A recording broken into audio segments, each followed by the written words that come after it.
ওইখানে আমাদের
এবং কালী পুজোর সময়তেও সারা বছর ধরে অনেক বিভক্তিও কাটে।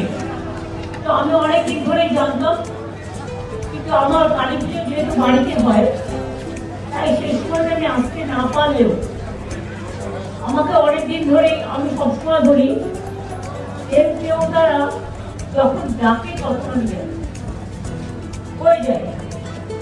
তো আমি ইলেকশনে আসতে পারিনি, আমি বাই ইলেকশন জেনারেলি করি না। আমি এখানকার মানুষকে কৃতজ্ঞতা জানাচ্ছি, নৈহাটি সহ সারা বাংলার মামাটি মানুষকে। সাথে সাথে আমি বড়বার এখানে আসতাম, আমি অপেক্ষা করছিলাম, কারণ ইলেকশনের মধ্যে আসলে আমাকে ইলেকশন মিটিং করতে হতো, তাই মাঝে মাঝে একটু ফাঁকি দিতে হয়, তাই একটু ফাঁকি দিয়ে অন্য কাজ করছিলাম। এই জন্য আজকে আমার আসার সুযোগ হলো। আজকে মঙ্গলবারও আছে, শনি মঙ্গলবারটা মায়ের দিন, এবং এরপর ফিরে গিয়ে আমার মিটিং আছে, আর পেয়েছি আমাকে ঢুকতে হবে মিটিংয়ে। আমি আপনাদের যেভাবে আপনারা স্বাগত জানিয়েছেন এবং মন্দির কর্তৃপক্ষ, মন্দিরের ট্রাস্ট, মন্দিরের পুরোহিতরা সকলে, সব চেয়ারম্যান, ব্যারাকপুর মিউনিসিপ্যালিটি, সমস্ত এমএলএরা এবং সব ইম্পর্টেন্ট সকলে পার্সোনালিটিরা এখানে উপস্থিত ছিলেন। আমি তাদের কাছে খুবই কৃতজ্ঞ। দু তিনটে কাজ অলরেডি রাস্তাঘাট আপনারা দেখেছেন খুব চওড়া হয়ে গেছে। আগে আমি যখন এসেছিলাম তখন আমাকে অনেক সরু সরু জায়গা দিয়ে আসতে হয়েছিল। এই যে আপনাদের মোড়ে যে পার্টি অফিসগুলো, তখন 5 বছর আগে একটা গন্ডগোল হয়েছিল, বিরাট মনে আছে, সন্ত্রাস হয়েছিল। তো নৈহাটির মানুষের ওপরেও খুব অত্যাচার হয়েছিল, অনেকে ঘর ছাড়াও ছিলেন। তখন আমি ব্যারাকপুর ভাটপাড়া দিয়ে নৈহাটিতে এসেছিলাম। আমি মিটিংও একটা করেছিলাম মনে আছে মোড়ে। আর ওখানে নৈহাটি কাঁচরাপাড়ার ওই কাঠগড় মন্দিরের সামনে আমি দেখলাম সব দখল, সব রং করা হয়ে গেছে রাতারাতি। তখন ঘর থেকে একটা লোকও বেরোচ্ছিল না। আমি দেখলাম একটা জায়গায় একটু মোবিলের মতো কিছু পড়ে আছে, আর কাউকে বললাম একটু রং কিনে আন। আমি তারপরে যে অফিসগুলো আমাদের দখল করে নেওয়া হয়েছিল আমি নিজে রং করে, আজকেও আস্তে আস্তে আমার চোখে পড়লো অফিসটা, এটা আমি রং করে দিয়েছিলাম। এবং ওখানে আমি প্রায় ঘন্টা 2 বসেছিলাম যাতে নৈহাটির মানুষ সাহস পায়। আমার উদ্দেশ্যটা পার্টি অফিসটা রং করা ছিল না, আমার উদ্দেশ্যটা ছিল যাতে আপনাদের সামনে এসে বসলাম যাতে আপনারা সাহসটা পান। এবং তারপর থেকেই আমি 2 বার এসেছিলাম পরপর, যাতে ভাটপাড়া ব্যারাকপুরে শান্তি ফিরে আসে, নৈহাটি কাঁচরাপাড়া এইসব জায়গাগুলো কল্যাণী শান্তি ফিরে আসে। আমি সেই জন্য এসেছিলাম। সেদিন আমাকে অনেক অকথা কুকথা শুনতে হয়েছিল, সেগুলো আমি ভুলে গেছি। খারাপ কথা মনে রাখতে নেই, ভালো কথা মনে রাখতে হয়। খারাপ কথা কুকথা চিন্তা করলে ব্রেনটা খারাপ হয়ে যায়, আর সুকথা চিন্তা করলে ব্রেনটা সু হয়। সুতরাং ওই সুস্থ কথার মধ্যেই সবটাই মানে আহ্বান জানানোর আছে। কাজে ফেরিঘাটটা বড়মান্না নামে করে দিতে বলেছি। এখানে একটা পুলিশ ফাঁড়ি হবে, একটা হাইমাস্ট লাইট হবে, এবং বড়মার যে ঘাটটা দিয়ে সবাই পরাপর হয় সেই ঘাটটা আমি এমপি লাইট থেকে রাজ্যসভার 10 লাখ টাকা দেব, যাতে ঘাটটাও ভালো করে ডেভেলপমেন্ট হয়। এছাড়াও পার্থ এমপি হওয়ার পরে একটা কাজ করছে, আমাকে বলেছে 2টো ওপিডি তৈরি করার জন্য ভাটপাড়া এবং নৈহাটি। ওই এমপি লাইট থেকে 2 কোটি 4 কোটি টাকা দিচ্ছে। ওখানে এর জন্য ধন্যবাদ জানাচ্ছি, আপনারা ওকে পাঠিয়েছেন কাজটা করতে। এবং এই টাকাটা আমার মনে হয় 4টে ফেজে হবে, একবারে একসাথে এগুলো দেখা যায় না, কিন্তু ওপিডি করবে বলে ওপিডির 4টে ফেজ একসাথে হয়ে যায়। 4টে প্রজেক্টে 4টে, তাহলে আপনাদের এখানে গিয়ে এক্সরে করা, ওখানে গিয়ে ডাক্তার দেখানো, এগুলো প্রয়োজন হবে না। নৈহাটি এবং ভাটপাড়ায় আপনারা এই সুযোগটা পাবেন। সুতরাং আমি ওকে অভিনন্দন জানাচ্ছি, অন্যদের অভিনন্দন জানাচ্ছি। 2টো হসপিটাল নৈহাটি এবং ভাটপাড়া ওপিডির জন্য, সেখানে মানুষ দেখাতে যায়। আর এখন তো আপনাদের স্বাস্থ্যসাথী কার্ডও আছে, আর গভর্নমেন্ট হসপিটালে আমরা ম্যাক্সিমামটা ফ্রি করে দিয়েছি, টোটালটাই প্রায়। তাছাড়াও free fair price diagnostic centre, fair price medicine centre. আগে একটা কিডনিতে একটা হার্ট অপারেশন করতে গেলে বা সার্জারি করতে গেলে যেটা কিনতে হতো সেটা বাইরে 1.5 লক্ষ টাকা দাম ছিল। এখন সেটা ফেয়ার প্রাইস মেডিসিন শপে মাত্র 25-30 হাজার টাকায় পাওয়া যায়। সুতরাং এই সুবিধাটা তো আমি নিজেও যখন ছোট ছিলাম, দীর্ঘদিন আন্দোলন করতে করতে এসেছি, আমি দেখেছি একটা হসপিটালে রোগী ভর্তি করে কত কষ্টকর ছিল। কাজেই পরিবারের মায়ের নামে, পরিবারের যিনি হেড মহিলা তার নামে স্বাস্থ্যসাথী কার্ড, আর এর জন্য কোনো রেস্ট্রিকশন নেই যে একটা বাইক থাকলে আপনি পাবেন, না বাইক থাকলে পাবেন না,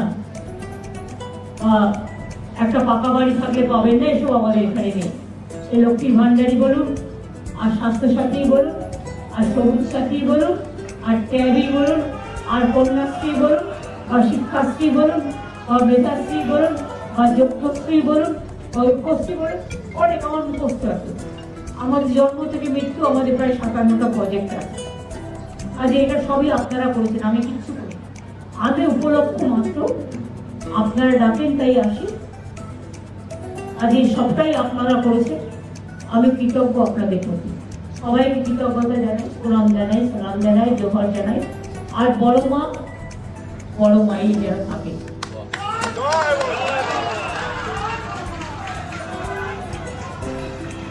বড় মাকে আপনাদের সবার হয়ে আমি তো পুজো দিয়ে এসেছি, আপনাদের সকলের হয়তো প্রণাম জানানো হয়নি, নিশ্চয়ই জানিয়েছি। কি করে বলুন তো, আমাকে যেখানেই পুজো দিতে যাই আমায় জিজ্ঞেস করে আপনার গোত্র কি নামে, কি গোত্রে পুজো দেবেন। আমি বলি আমার গোত্র একটাই, মামাটি মানুষ।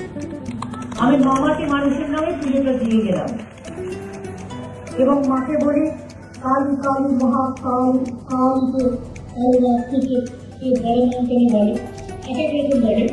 যে মুক্ত মুক্ত দেবী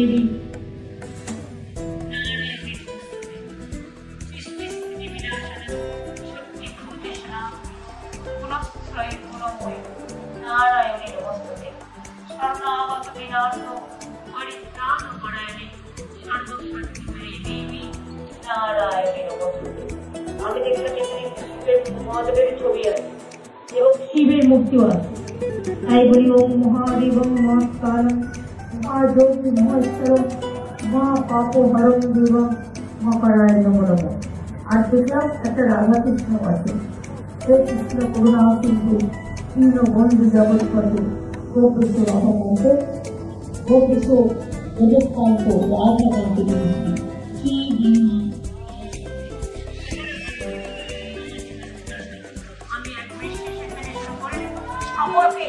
আমার অনেক অশোকবাবু এখানকার চেয়ারম্যান আছে, আমার ডিএম আছে, কমিশনারেট আছে, আমার সাথে ডিজি ওয়েস্ট বেঙ্গল রাজীব কুমারও এসছে এবং আমার সাথে অনেকেই এসছে। আমি সবাইকে আমি ব্যক্তিগতভাবে না বলে আমি সকলকে, আমার সকল এমএলএ, কাউন্সিলর, জেলা পরিষদ, পঞ্চায়েত সমিতি, পৌরসভা চেয়ারম্যানরা সকলেই আছে। সবাইকে দেখেছে রাধাকার জিজ্ঞেস আমরা দেখো বড় বড় আকর্ষণ, সব ধর্ম বর্ণ জাতি সবাইকে আসতে দিয়েছে।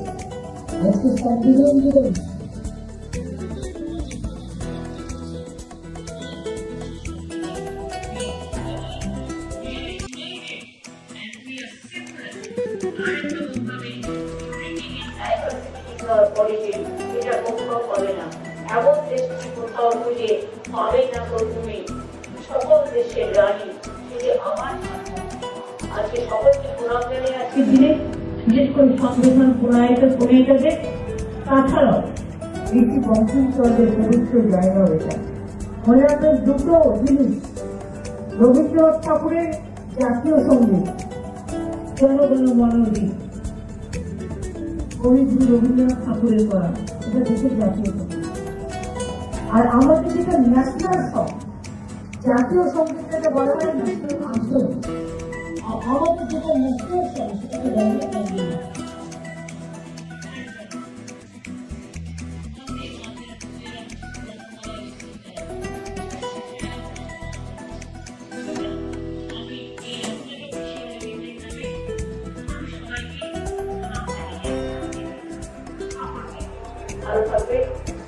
থাকবে এবং ভালো মনে থাকবেন।